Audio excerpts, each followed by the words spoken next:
Siguro mga 15 questions, 20 questions lang siya.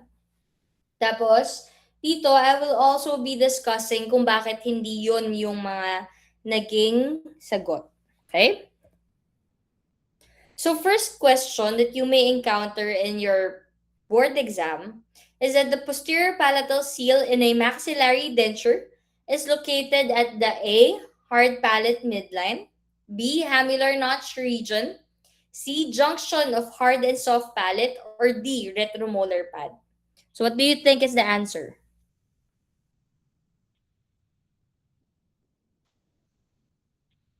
C. Junction of hard and soft palate. Correct. So the posterior palatal seal or the PPS is established in the soft palate area and just posterior to the hard palate and the vibrating line. So as we've discussed earlier, so this area has compressible tissue that allows a functional seal without pain. So the function of this is for the retention, stability, and would prevent food entry and maintains peripheral seal during speech and swallowing. So bakit hindi yung mga question, hindi yung ibang answers na yon? So hard palate midline, it's wrong because the hard palate midline, especially over the median palatine raphe, is not compressible. Diba? So applying pressure here causes pain and ulcerations to your patients, and no seal is created since there is no movable tissue. So instead, the hard palate is a part of the primary stress-bearing area, again, and not the PPS. So next option would be the hamular notch region. So mali pa rin siya. It is misleading. So may mga students pa rin na malilito na akala ito pa rin yon. Because the hamular notch between the maxillary tuberosity and the hamulus of the medial pterygoid plate. So this is an anatomical landmark used to determine the lateral extent of the PPS. So hamular notch, yan yung endpoints ng PPS line but not the PPS itself. So it is included in the posterior border seal but is not limited only to the notch. The main seal is at the vibrating line across the soft palate. Diba? Kung i-analyze mo yung question. So next one would be your retromolar pad. Of course, this is incorrect because the retromolar pad is a mandibular landmark, not a maxillary landmark. So it is important for determining the distal limit of the mandibular denture and would help in support and occlusal plane orientation, but has nothing to do with the maxillary PPS, which was the question previously. Okay? So question number 2. A patient who accepts the dentist's judgment and instructions without question is called A, hysterical patient, B, exacting patient, C, indifferent patient, or D, philosophical patient. Anong tingin nyo? So based on the lecture earlier. D. So correct. It is a philosophical patient. So a philosophical patient, ito yung mga gusto natin na maging pasyente. This is the ideal type for complete denture therapy. They are rational, they are cooperative, motivated, and would accept the dentist's judgment and instructions without any unnecessary resistance. Kasi may mga pasyente talaga ang akala nila magaling pa sila sa dentista. Alam mo yung kulang mo na lang, sige ma'am, ikaw na dito, palit na lang tayo. No? Yung mapapaganon ka kasi sobrang init na ng ulo mo. So they adapt well and generally achieve the best prognosis for the denture satisfaction. So himay-himayin natin. Why not the hysterical patient? So this type of patient is emotional, unstable, and excessively apprehensive. So they may exaggerate their problems, focus on imaginary symptoms. Dok, talagang masakit eh. Pero pagka chinek mo naman, wala naman na talaga. Naayos mo na lahat. Yung na-encounter talaga natin to ha. May mga imaginary symptoms sila na talagang kahit anong explanation mo, wala na. Hopeless na. Hindi mo na sila mapapasunod talaga. So they have poor adaptability to the dentures. Often dissatisfied regardless of the quality of the prosthesis. Kahit ang ganda-ganda na nung gawa mo, kung sila mismo they have their imaginary symptoms of or they're not emotionally stable, may mga problema sila na kumbaga dadamay ka pa nila no? Pero pagka ganyan, refer out nyo na lang. Mararaman nyo naman yan eh. Doon pa lang sa consultation nyo, pag ang dami na niyang sinasabi na parang hindi siya masatisfy. And especially, kapag yung patient came to your clinic, tapos ang bit-bit niya is napakadaming dentures. Doon pa lang, ano na yun, red flag na yon na parang, uy, bakit ganon? Ang dami nang sumubok gumawa ng dentures dito, parang hindi nasa-satisfy yung pasyente na to. So from there, you can gauge kung ikaw ba ang gagawa or ipapasa mo na lang sa kaaway mong dentista, 'di ba? So next option is exacting patient. So this patient is meticulous, methodical, and demanding. They would ask you detailed questions requiring detailed explanations and want things perfect. So ito yung pangalawang type of patient, di ba? They can be successful denture wearers but only if the dentist is patient and thorough in terms of explaining sa pasyente mo. Prognosis can still be good but requires more time and effort. Kaya nga nagcha-charge tayo ng mas mataas pag exacting ang patient natin. Okay? Next option, bakit hindi indifferent? Because indifferent patients, this patient would show little concern or motivation about their oral condition. So they may be uncooperative, careless, and not follow instructions. Ma'am, pakisuot po lalo first 24 hours, wag mo munang tatanggalin. Hindi niya susuotin yan kasi masakit. So yung mga gano'n na, dok, ayoko, hindi ako komportable. Hindi, wag mo na lang suotin. Diba? So prognosis is poor and success with dentures depends heavily on the patient cooperation and care. So third question, monoplane occlusion is indicated in A, young patients, B, patients with high aesthetic demands, C, patients with resorbed ridges, or D, patients with angles class 1 classification. So what do you think is the answer?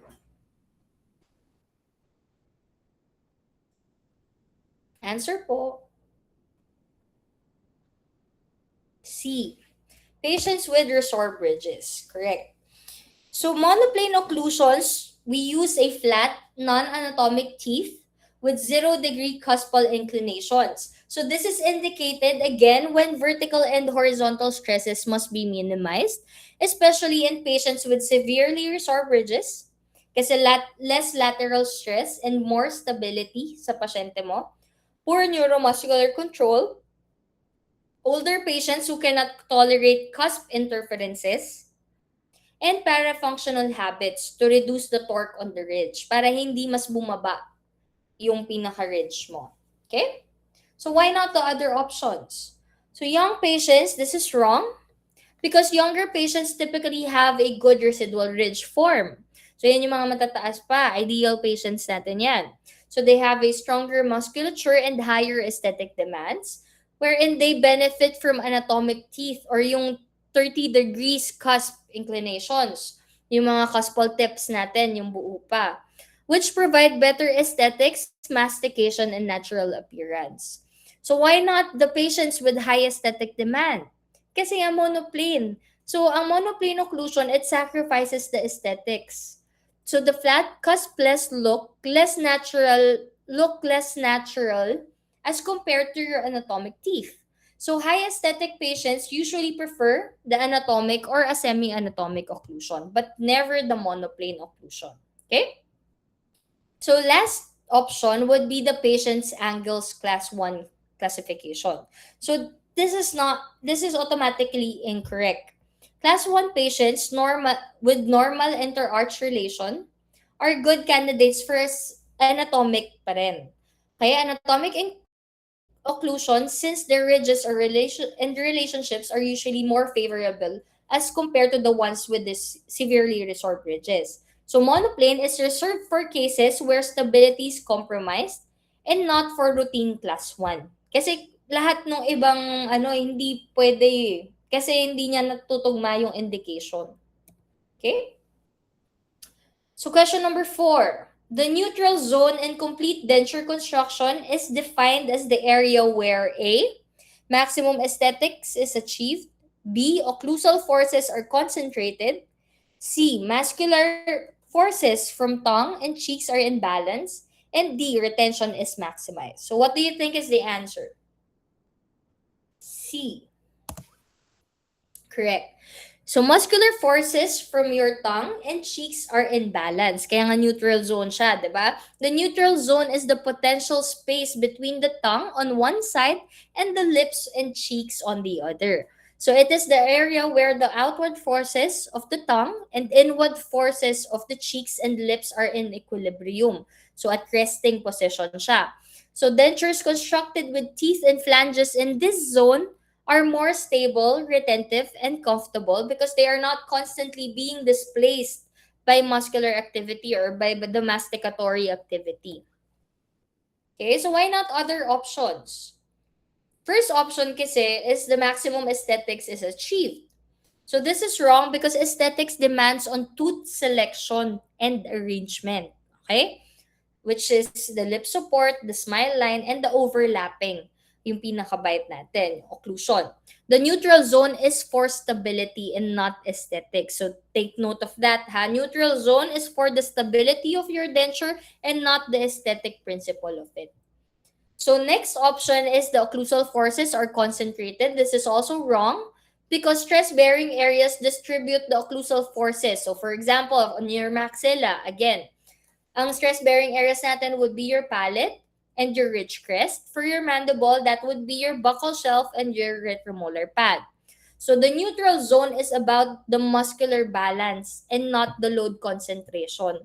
So you have to analyze, ano ba, kahit sabi mong hindi mo alam yung sagot, if you can analyze na, ay, maximum aesthetics yung kailangan, hindi naman aesthetics tong neutral zone eh.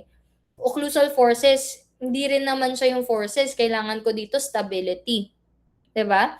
And then another option is the retention is maximized. This is also wrong because retention relies on the peripheral seal, the one we've discussed earlier, the saliva and the tissue adaptation. The neutral zone helps avoid displacement but does not maximize the suction or the retention directly.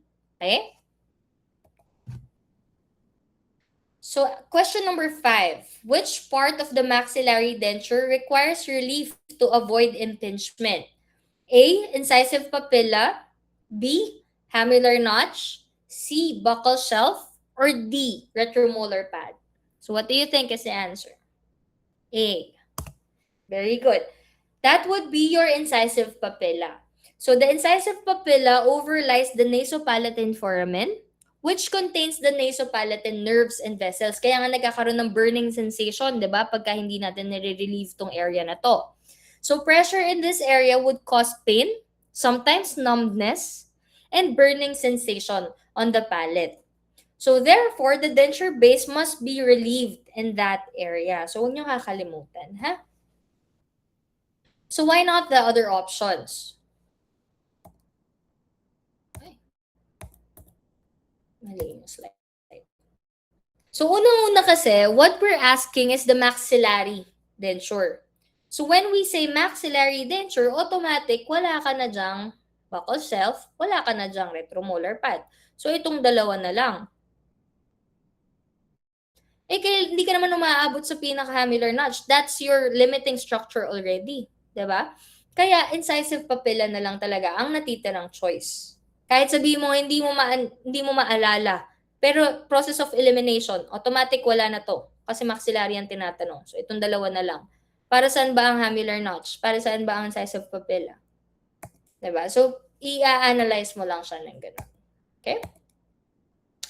Now, for the posterior palatal seal in a maxillary denture is created to A, provide aesthetics, B, compensate for polymerization shrinkage, C, increase masticatory efficiency, or D, avoid displacement of denture during function. So what do you think is the answer?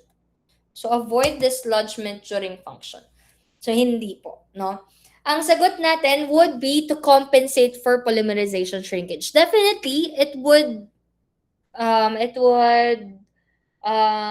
an effect on the retention, yung PPS natin, kasi nga siya yung nagbibigay ng suction effect, no? But again, ang mas best answer kasi dito is to compensate for the polymerization shrinkage. So acrylic resin kasi, it shrinks during processing. So carving a posterior palatal seal would provide contact with the soft tissues, preventing gaps and improving retention. So bakit hindi yung answer na yon? So avoid displacement of denture during function. This is wrong. It's a bit confusing, yes, pero this is wrong because it is more related to the balance occlusion and correct border molding, yung retention natin, and not just the posterior palatal seal alone.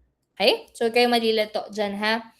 Medyo ano kasi yung mga board questions talaga eh, nakakalito siya. You have parang lahat tama, pero you have to choose the best option. Okay? Provide aesthetics, syempre hindi yan yung tamang sagot kasi aesthetics sa harap yan. Ang tinatanong sa atin is posterior. So definitely, tanggal na yung option na yan. Increase masticatory efficiency, this is also wrong because efficiency is more related to the occlusion and tooth arrangement and not the retention itself and not the polymerization shrinkage. Okay? So question number 7. Overextension of the mandibular lingual flange will most likely cause A. Poor aesthetics, B. Difficulty swallowing and tongue displacement, C. Reduced mastication efficiency, or D. Loss of posterior palatal seal. So what do you think? Overextension daw ng mandibular lingual flange. Correct. So it's difficulty swallowing and tongue displacement. So the lingual flange of the mandibular denture occupies the space adjacent to the tongue and would rest against the floor of the mouth. So this space is governed mainly by the mylohyoid muscle and the genioglossus muscle. So if the lingual flange is overextended, if it's too long or if it's too thick, then it would encroach on the tongue space, pushing the tongue upward or forward. So mahihirapan yung pasyente mo.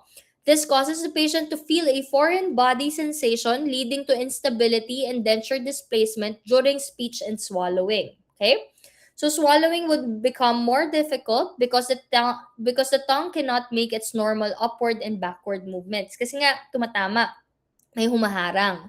So over time, the constant interference may cause ulcerations, patient discomfort, and eventual rejection of the denture. Ayaw na lang suotin ng pasyente mo. Thus, this most likely complaint is difficulty swallowing and tongue displacement. So, bakit ba hindi yung iba? So, poor aesthetics are influenced by the labial flange. They are asking about the lingual flange, diba? And the lingual overextension is invisible externally, so it doesn't affect the appearance. So, ganun mo siya i-analyze. Then another option is to reduce the mastication efficiency, wherein the chewing ability depends on the occlusion, again, tooth arrangement, and denture stability, but not the lingual flange. Okay? So while overextension may destabilize the denture, the primary issue is swallowing and tongue interference and not the chewing. So kung titignan mo, possible answer din talaga yung reduced mastication. Kasi kapag overextended, aangat-angat siya, hindi makakanguya si pasyente. But you have to choose the best answer. Yun, siya lang yung magiging sagot. Okay? Another option is the loss of posterior palatal seal. So the PPS only exists in the maxillary dentures. And tinatanong is mandibular. So sa mandibular denture, there's no PPS. So its distal extension is determined by the retromylohyoid curtain and the retromolar pad. So how can you ask for that question kung kunyari ito yung sasabihin mong sagot? Okay? Hindi siya nagtutugma. So another question, example of a question, is in a complete denture patient with severe mandibular ridge resorption, the most appropriate occlusal scheme is A, anatomic, 30-degree cusp tip, B, semi-anatomic with a 20-degree cusp tip, or C, anatomic with zero or monoplane teeth, or D, lingualized occlusion with a 33-degree cusp tip. Cusp teeth, right? C. Very good. Okay. So, severely resorbed ridges daw ang pasyente mo. So, flat plain teeth would minimize horizontal forces and lateral stresses on the compromised ridge. And with the severe resorption, stability is already poor. So any cusp inclines must be avoided to prevent the tipping of your denture. So for the monoplane occlusion, it also allows easier adjustments for centric contacts. So even tayo, mas madali gamitin sa atin. Kaya nga pag may mga pinapaprocess tayo sa laboratory, may experience na to in private practice, magugulat na lang kayo pagka-process ng denture is flat na yung occlusal portion. Yung occlusal table niya. Fina-flat nila. Kasi nga, para mas magtama yung bite. Laboratory mismo gumagawa ng ganun. Okay? So anatomic, this is best for patients with good ridges and aesthetic demands, but again, the question is severely resorbed ridges. So this would provide efficient chewing and balance, but not for severe resorption because cusps create lateral forces, which will then lead to denture tipping. Okay? So another option is a semi-anatomic, which is 20 degrees cusp tip. So sa ang semi-anatomic, they have a moderate cusp that may compromise between efficiency and stability. So this is indicated in moderately resorbed bridges. Yung mga gusto pa rin kahit papano aesthetically pleasing, and still generates some horizontal forces and not ideal for the severe resorption. Ano ba mangyayari kapag gumamit ka ng anatomic sa severely resorbed bridge? Mas bibilis yung pagbagsak ng bone niya. Mas bibilis yung pag-resorb ng bone. Okay? So another option is the lingualized occlusion, wherein the maxillary lingual cusp contact the mandibular flat plane, combines function plus aesthetics, and directs forces vertically. So this is good for moderate resorption, but not the best for the severe resorption due to the remaining cusp guidance. Okay? So I hope that's clear, ha? So if the vertical dimension is set too high in complete dentures, the patient will most likely complain of A, angular cheilitis, B, clicking and muscle pain, C, loose denture during mastication, or D, overextension of phalanges. What do you think is the answer? B. Very good. Yeah. So when vertical dimension of occlusion or your VDO is excessive, the jaws are kept too far apart. So this may lead to premature tooth contacts wherein you would hear clicking sounds during speech or chewing. Muscle strain, especially in the masseter temporalis and the TMJ area, nangangalay si patient mo. TMJ discomfort because the condyles are forced into an unnatural position. Wala ka sa centric ng pasyente. Okay? Over time, this can cause pain. This can cause patient fatigue, soreness, and poor adaptation to the prostheses. So, bakit hindi yung ibang options? So, angular cheilitis, this is wrong because when VDO is too low, it occurs when the VDO is too low and not too high. Okay? Overclosure creates deep folds at the corners of the mouth. So, ito yung pinaka-reason kung bakit nagkakaroon ng angular cheilitis, no? So, overclosure, masyadong bagsak yung vertical dimension mo, nagkakaroon ng pooling ng saliva on the sides of your mouth, which will then lead to a fungal infection, which is the candida. Okay? So another option is the loose denture during mastication. So instability is mainly due to the poor retention, occlusal disharmony, or flange overextension, but not the excessive VDO. So the high VDO affects comfort and function, but does not directly make the denture loose. So not because the VDO is excessive, it means na umaangat na siya. Hindi, mataas talaga mismo yung pagkakasetting mo. Okay? Another is the overextension of flanges. So this is a border molding error unrelated to the vertical dimension. Overextended flanges may impinge on the tissues or the muscles, which can cause soreness and dislodgement, but not the muscle pain or clicking. Okay? So question number 10. A patient with complete dentures presents with generalized soreness under the mandibular denture. So the most likely cause is A, overextended lingual flange, B, insufficient relief over genial tubercles, C, occlusal disharmony, or D, overextension into the masseteric notch. What do you think is the answer?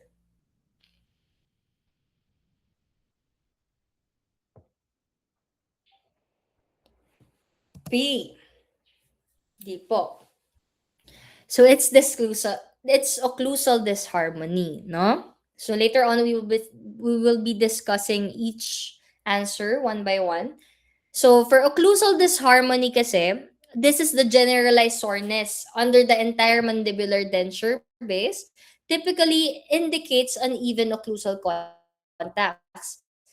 Eh, ang question dito is generalized soreness. Okay? Again, di ba pagka overextended lingual flange, nandun lang sa area na yon. O kaya, kunyari, dun sa genial tubercles, tumatama, dun lang, localized yung soreness niya. But if it's a generalized soreness, it can be caused by your occlusal disharmony. So when the occlusion is not balanced, then some teeth may contact prematurely, which causes uneven distribution of forces. So yan din, ano nyo yan, may experience nyo yan in your private practice. Dok, masakit talaga buo, hindi ko maturo sa'yo kung saan. So it's most probably because of the occlusal disharmony. Okay? So masticatory pressure is transferred unevenly to the supporting tissues, and this leads to the widespread tissue irritation instead of soreness localized to the single area. Kasi nga yung hindi balanse yung pagkakagawa ng denture kaya buo siya na masakit. Okay? Some signs may often include bilateral ridge soreness kasi nga hindi pantay, your denture is rocking. Patient reports pain when chewing on both sides and may also complain of instability or rocking. So the correction for this one is to do a selective grinding or remounting to achieve an even bilateral contact. So you ask your patient to sit upright. Okay, huwag kayong nag-a-adjust ng occlusion ng nakahiga ang pasyente kasi pwedeng nakahiga. Okay? Don't get me wrong, pwedeng nakahiga as long as diretso yung likod. Okay? Kasi pagka naka-upright ang patient mo, automatic diretso yung likod niyan. So they will give us a more accurate bite wherein we will be able to do a selective grinding to remove the premature contacts. So why not the overextended lingual flange? So overextended lingual flange would produce functional problems such as your difficulty in swallowing, in speech, there will be interferences, denture lifting during the tongue movement. So if not generalized, okay? So doon natin nakikita kung ano ba yung tinatanong, is it a generalized pain or a localized pain? Because yung ibang mga occlusal disharmonial tubercles, overgenial tubercles, especially doon sa mga patients na matagal nang nabunutan, nagiging prominent na yung genial tubercles nila. There's another treatment that we can do wherein we would reposition the genial tubercles. It's a surgical procedure, pre-prosthetic surgical procedure. Ibababa mo yung genial tubercle. Okay? So this causes localized pain in the anterior floor of the mouth, especially when the ridge is resorbed and genial tubercles are prominent. So this would not cause a widespread soreness across the denture base because again, this is a localized pain on the anterior portion. Okay? Kaya minsan may mga nagpapasiay na ang kinakapa ko is yung genial tubercle.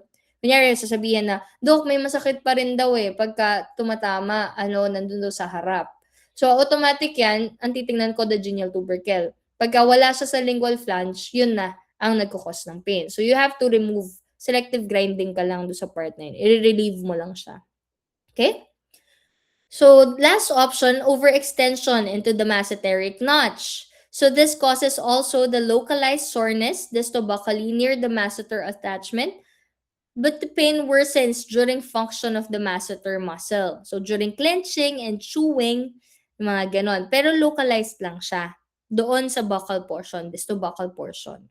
Okay? So question number 11. Proper lip support for a patient with complete dentures is provided primarily by the A. Convex surface of the labial flange, B. Rounded contours of the interdental papilla, C. Thickness of the border in the vestibule. Or D. The facial surfaces of teeth and simulated attached gingiva. So what do you think? Go lang, manghula lang kayo. C. So thickness of the borders in the vestibule. Answer is convex, no? Okay, A. Very good. So A, which is the convex surface of the labial flange. The labial flange of a complete denture is the portion of the denture base that extends from the labial vestibule up to the anterior teeth. So yan nga yung natin, kung kunyari makikita natin na nagpapa-CI kayo, 'di ba? Sasabihin, "Doc, ano po, OCR." Titingnan namin yung side view. Titingnan natin kung nakaumbok or hindi. So, minsan, ang pinapagawa natin, sige, angulate mo, i-heat mo, and then you push forward. Okay? Kasi para bumalik yung natural contour. Its convex contour would restore the natural fullness of the lips and supports the facial musculature, especially the orbicularis oris. So, proper shaping of this area maintains aesthetics and phonetics while preventing the lips collapse or an unnatural appearance. So, I've encountered the patient before naka-denture siya, pero lubog talaga. So sabi ko, tumatanda yung itsura niya. Tapos sabi niya, oo, Dok, normal yan kasi wala na akong ipin. So, kaya mo naman gawan ng paraan. Wait lang.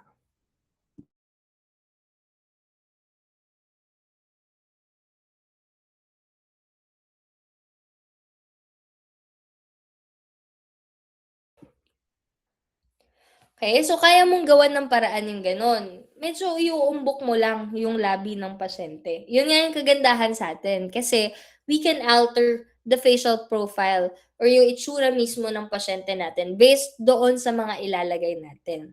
Okay? So, if your flanges are over-contoured, it can cause strain and protrusion of the upper lip, sobrang umbok. Okay? Or if it's under-contoured naman, then it would result to sunken or flat lips. So, hindi totoo yung porket wala nang ipin yung pasyente lubog na yung bibig niya. You can always add wax para umumbok. Okay? So why not the other options? So rounded contours of the interdental papilla, this influence the gingival aesthetics around the teeth and not the lip support. So they have minimal effect on the facial contour or lip positions, but not, again, the lip support. Lip support ang tinatanong, di ba? So another option is the thickness of the border in the vestibule. So the border thickness affects retention and stability but not primarily the lip support. Again, yun ang tinatanong sa atin. So yung mga answers na yan, automatic, wala na siya doon. Kasi borders, lip support harap yan, anterior portion, di ba? Over thick borders can even distort facial appearance. Okay? Kasi nga pagka mas makapal on one side, yun makikita mo na parang mas mataas yung right side ng patient kumpara do sa left. Tapos if you check, mas makapal yung border natin dito sa side na to. Yung mga ganun. Okay? Another option is the facial surfaces of the teeth and simulated attached gingiva. So this contributes to the aesthetics and natural appearance of the smile, but primary lip support comes from the underlying convex labial flange and not the teeth surfaces themselves. Okay? So again, ito nakakalito to. Facial surfaces. Kasi 'di ba inuumbok natin medyo ini-incline natin onte palabial yung ngipin natin. But again, kasi yung lip support, hindi yan yung pinaka-function niya. Hindi yung facial surfaces ng teeth yung nagbibigay nun. It would still be your your convex surface of the labial flange. Okay? So another question, the following problems are associated with too much show. Ito, several times ko na ito nakikita sa mga board questions. With too much show too much show of the denture base material except A, teeth set are too big, B, teeth set too low, C, occlusal plane is too low, or D, arch form is too full. So what do you think?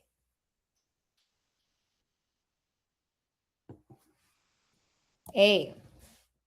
So teeth set are too big. Very good. So excessive show of the denture-based material, especially the pink acrylic, which simulates the gums, usually indicates improper tooth positioning or flange contour and not the tooth size. So when the teeth are too large, the denture-based material is actually less visible because the teeth will occupy more space and cover the base area.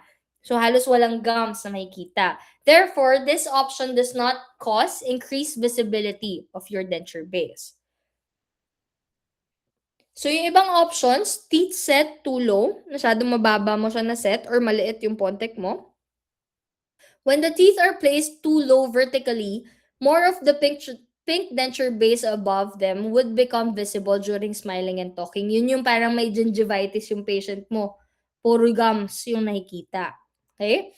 Another option given to us was occlusal plane is too low. So a low occlusal plane causes the artificial gingiva to be more exposed when the patient smiles or speaks kasi nga mababa yung occlusal plane na ginawa natin. Kaya puro gums ang makikita. Another option, arch form too full. An overly full arch pushes the denture flange and base outward. So this would lead to greater visibility of the denture base and unnaturally and bulky look. So mas mukha silang puro gums pagka ganyan. Okay? So the only option na pumapasok dun sa question natin would be if the teeth set are too big.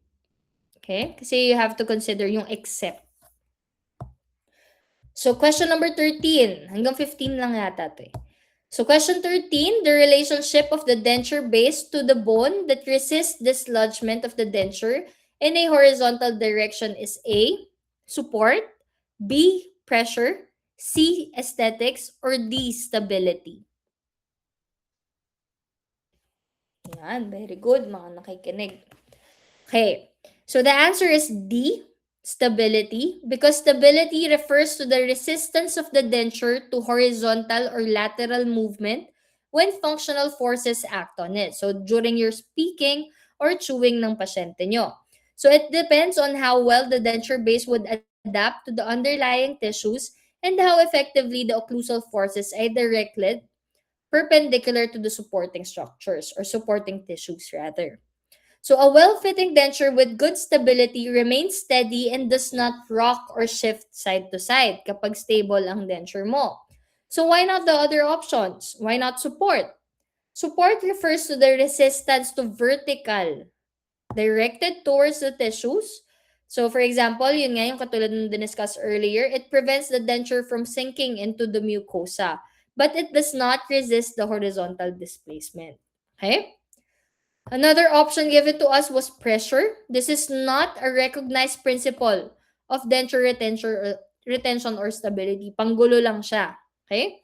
Pressure may help sit the denture temporarily but is not a mechanical relationship in terms of resisting the movement, the horizontal movements. So aesthetics, this is also not a concern because this is a concern with the appearance and facial harmony but not the mechanical resistance in terms of the dislodgement kung ano yung tinatanong earlier. Okay? 14. After placing a new complete denture, a patient exhibits cheek biting opposite the molars and the teeth were set in a conventional anatomic relationship. So to correct the cheek biting, the dentist should reduce the A, central fossa of maxillary molars, B, lingual cusp of maxillary molars, C, facial surfaces of your mandibular molars, or D, facial surfaces of your maxillary molars. C, facial surfaces of your kailangan maxillary molars. D, very good. So cheek biting after denture insertion usually happens when the buccal overlap, okay, or yung horizontal overlap nyo between your maxillary and mandibular posterior teeth is insufficient pag hindi tama. So in proper anatomic setup, the maxillary buccal cusp should lie buccal to the mandibular buccal cusp, keeping the buccal mucosa away from the occlusal table during function. So yun yung tinatanggal nga natin yung sa non-working and yung working cusps. Okay? So if the facial surfaces of the maxillary molars are too upright or set too far lingually, then the cheek can slip between the teeth and get bitten. Kaya minsan inilalabas natin yun sa maxillary molars para yung maxillary molars mo yung tutulak sa cheeks palabas para magkaroon ka ng neutral zone. So by reducing or reshaping the facial surfaces of the maxillary molars, then the buccal corridor is restored and the soft tissue is protected during chewing. So naitutulak mo siya palabas. Okay? So why not the other options? Central fossa of the maxillary molars, yung isang option natin. So and altering the fossa affects occlusal contacts but does not correct the horizontal relationship that causes cheek biting. So if the question was about the occlusal contacts, then doon nagiging sagot yung central fossa. Pero if the question is the horizontal relationship that causes the cheek biting, then definitely this is not the answer. Okay? Now for lingual cusps of maxillary molars, these are functional cusps for occlusion and should be preserved. Okay, UPLB, functional cusp. This should be preserved for proper chewing efficiency and reducing them does not address the cheek impingement. Anong mangyayari? Hindi lang makakanguya ng maayos si patient.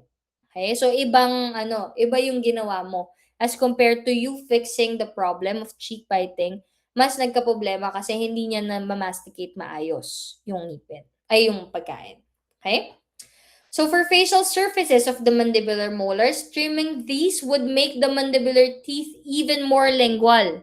So pagka ganun ang ginawa mo, it would worsen the problem and would increase the chance of cheek biting. Kasi nga, ang facial surfaces, they are your working cusps, 'di ba? So pagka tinanggal mo 'yan, mas babagsak, mas magpupush yung cheeks towards the maxillary and mandibular teeth. So last question. Alam ko last question to eh. Wait lang. Ay, hindi pa pala. Hanggang 20 pala to. Sorry.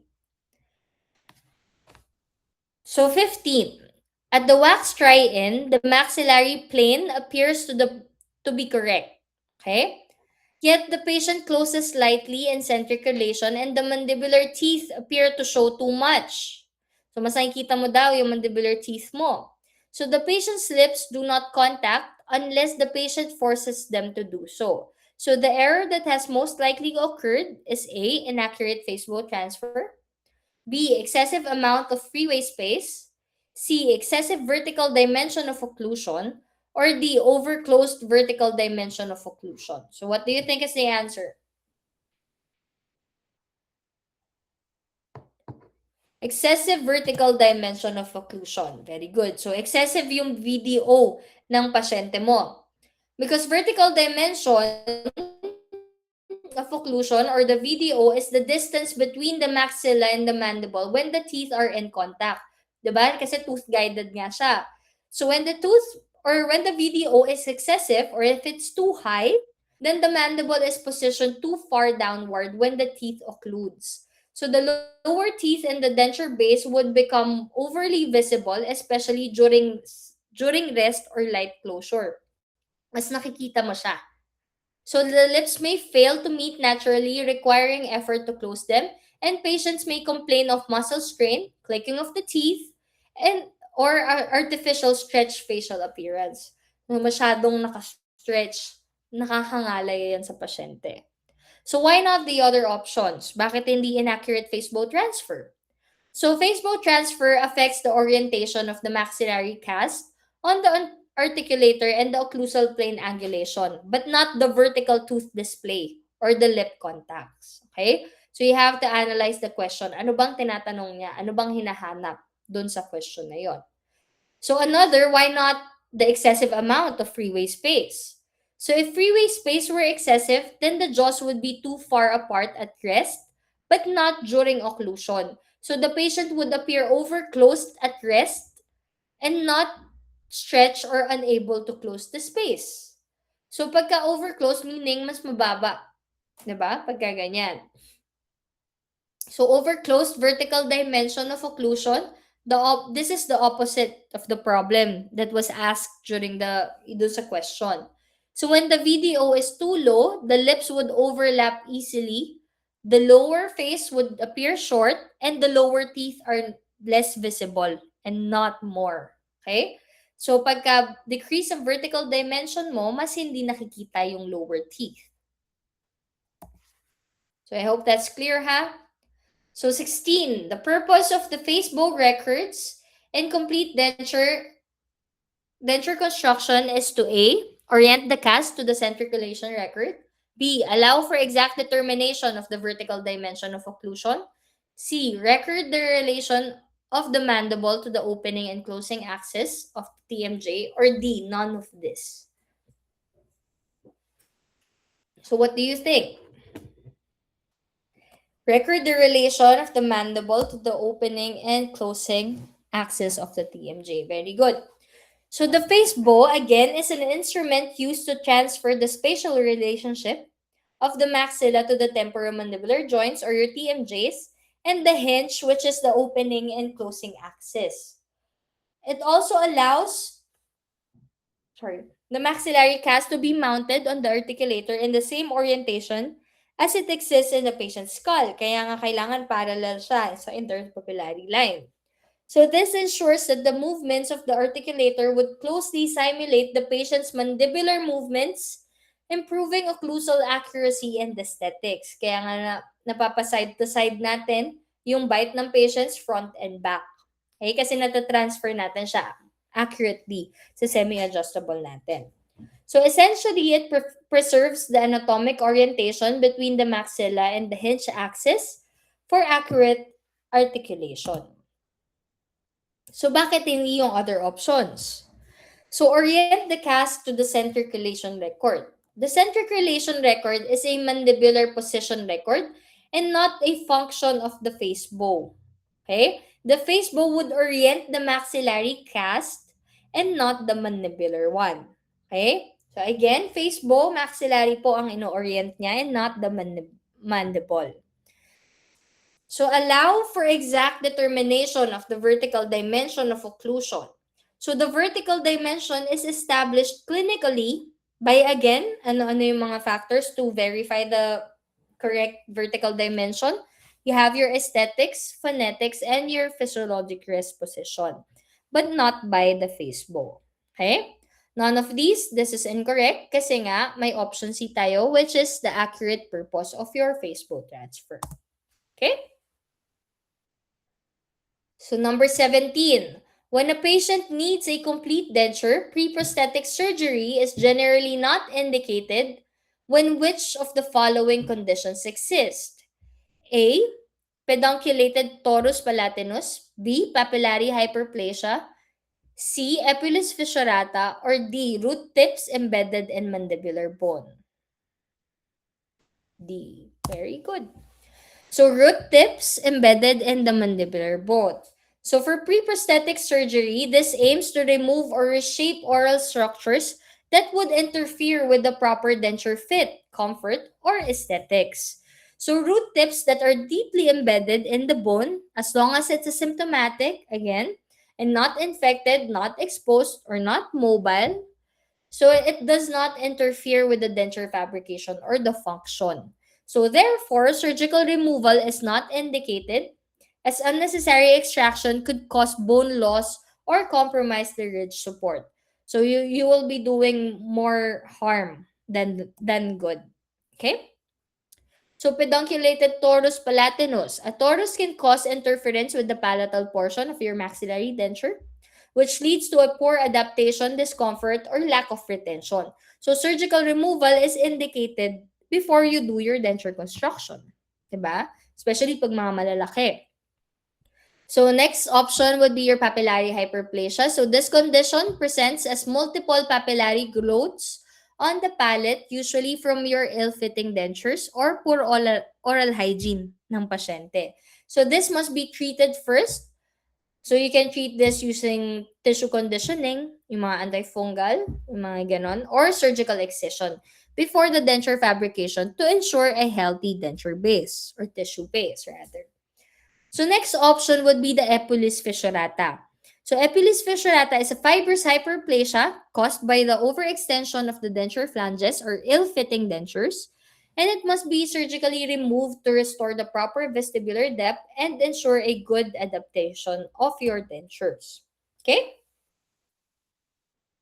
So 18, which of the following is the major disadvantage to immediate complete denture therapy? A, trauma to extraction sites. B, increased potential for infection. C, impossibility for an anterior try-in. Or D, excessive resorption of residual ridges.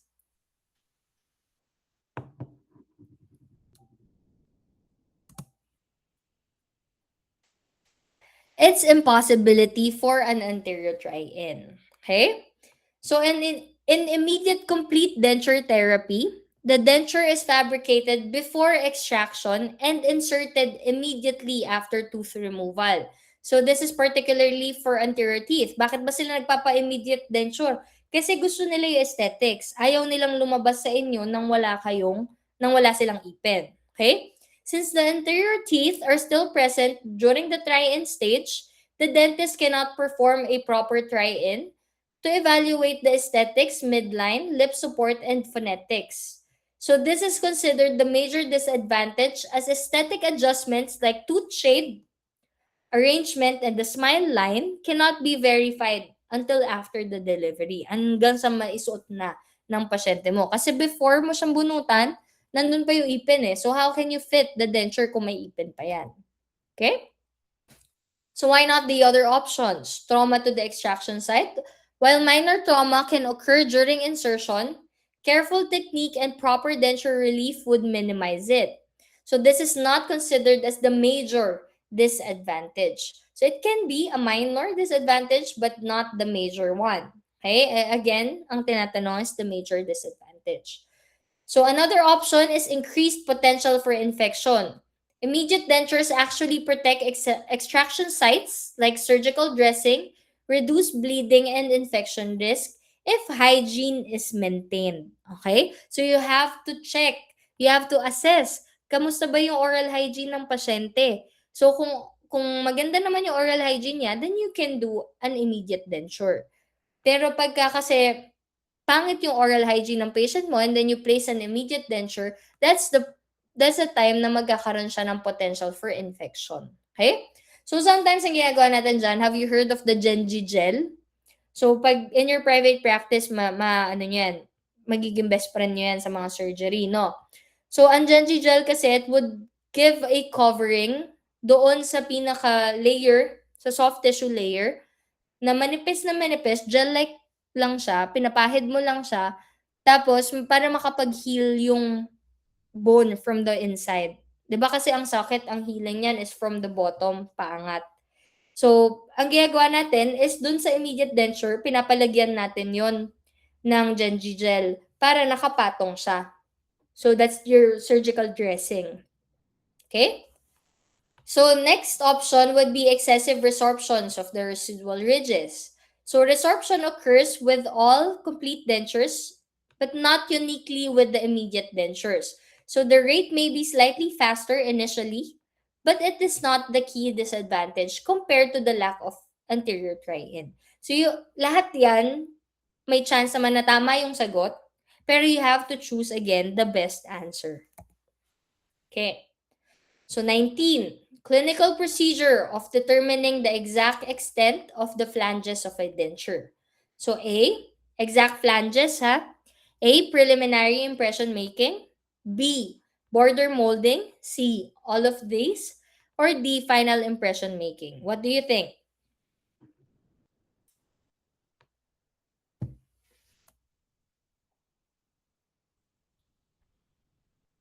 Determining the exact extent. Exact extent daw. Di ba pagka hinahanap natin yung exact extent, it's the border molding. So, very good. So, border molding is the clinical procedure used to determine the precise extension and contour of the dental flanges or the denture flanges. So, it records the functional depth and width of the vestibules as the patient performs muscle movements such as the smiling, opening, moving the lips and cheeks of your patient. So this would ensure a maximum retention by creating an effective peripheral seal, properly stable, proper stability and comfort, and no overextension, which would eventually then cause sore spots, or underextension, which would reduce the retention of your dentures. So bakit hindi yung ibang options? Preliminary impression making kasi, the preliminary impression only records the general anatomy. So sabi ko nga sa inyo, gross anatomy lang yan using your stock trace, and it does not accurately capture the flange extensions. So all of these, hindi rin, kasi only the border molding specifically determines the exact flange extent, and other procedures merely prepare for or finalize the impression.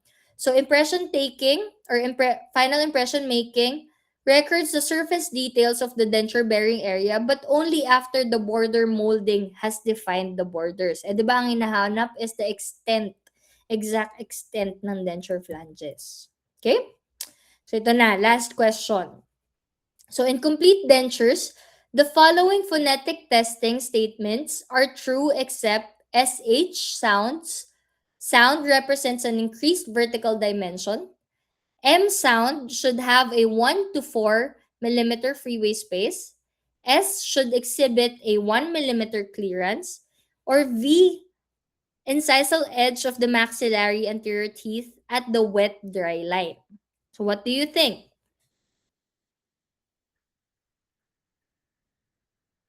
Ano yung false dyan?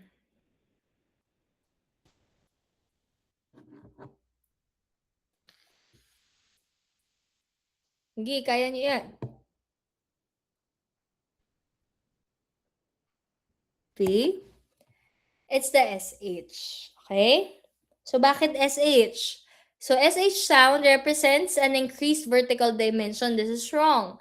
Kasi phonetic tests are used during denture try-in to evaluate vertical dimension, tooth position, and occlusal relationships through the speech sounds.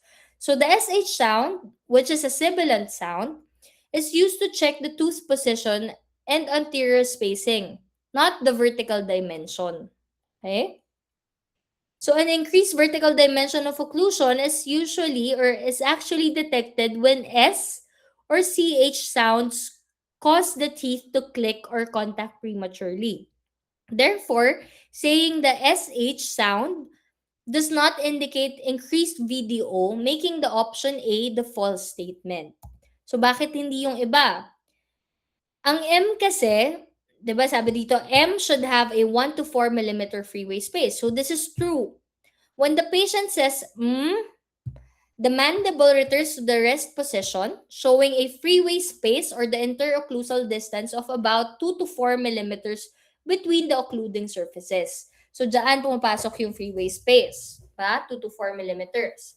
So, yung S naman should exhibit a 1 millimeter clearance. So, this is also true because during the S sound, there should be a slight space of 1 millimeter, 1 to 1.5 millimeters between the upper and lower anterior teeth. And if the teeth touch, VDO is too high. And if the space is too large, then your VDO is too low.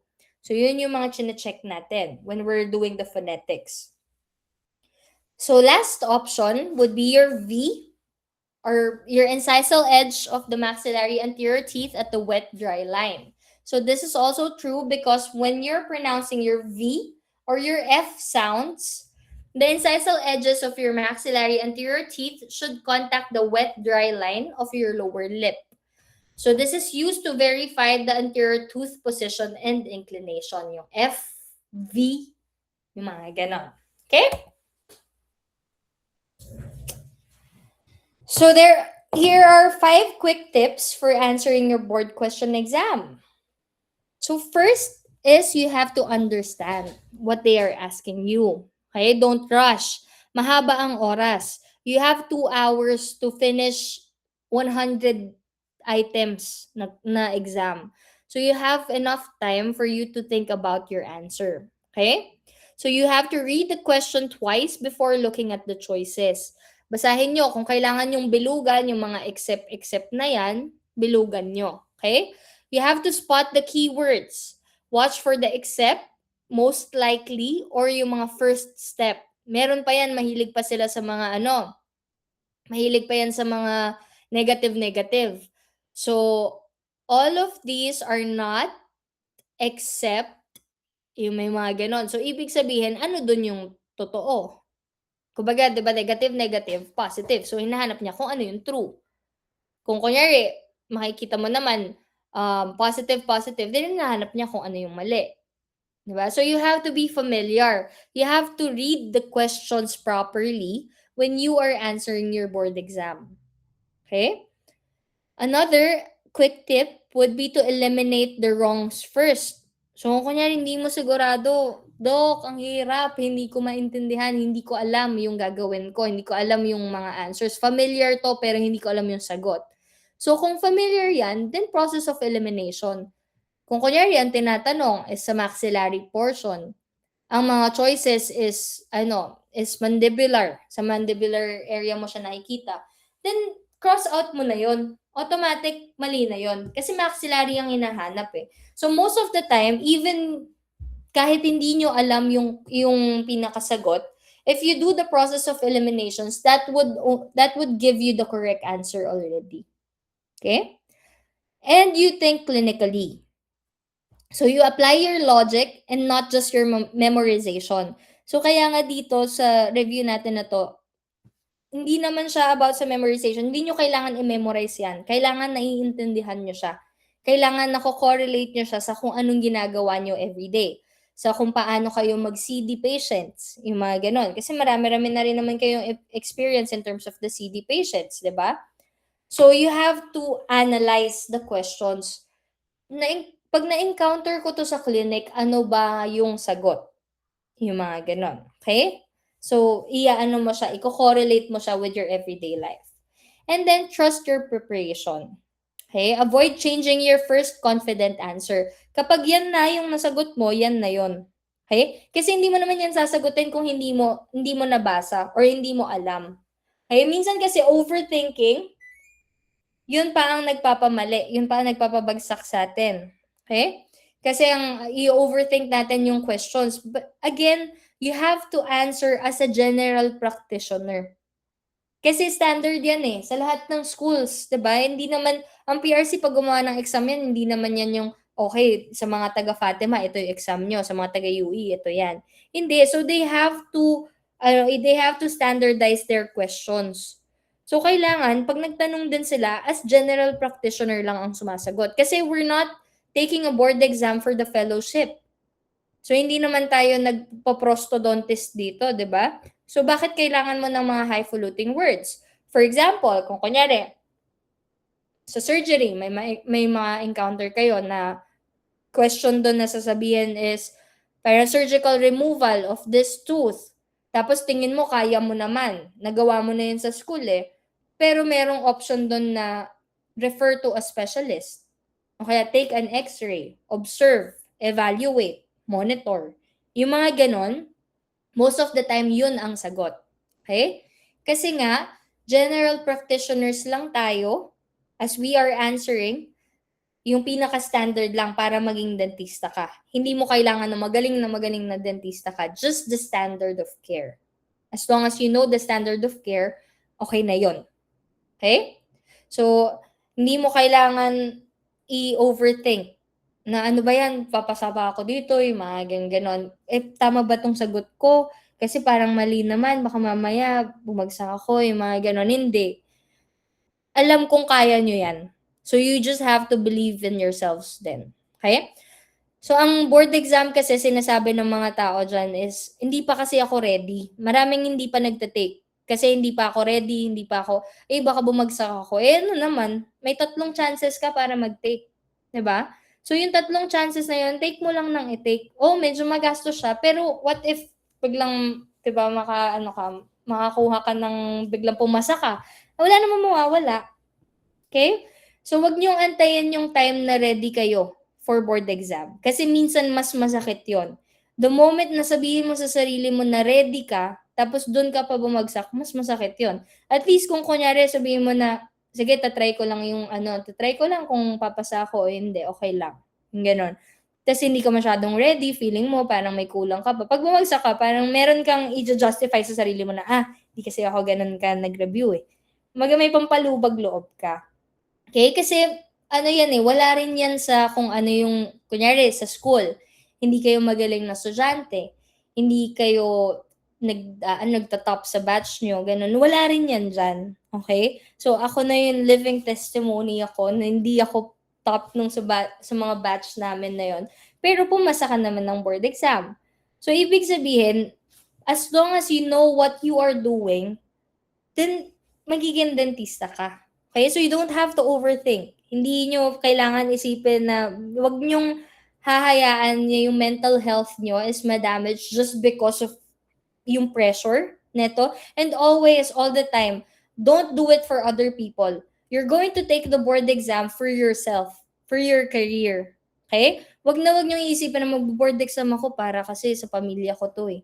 Kasi yun, doon nang gagaling yung pressure. Okay? Pagka may gusto kang patunayan, doon ka pa minsan sumasablay. So, gusto mo mag-take ng board exam kasi pangarap mo to, gusto mo maging dentista and not for anybody else. Okay? So, you have to keep that in mind.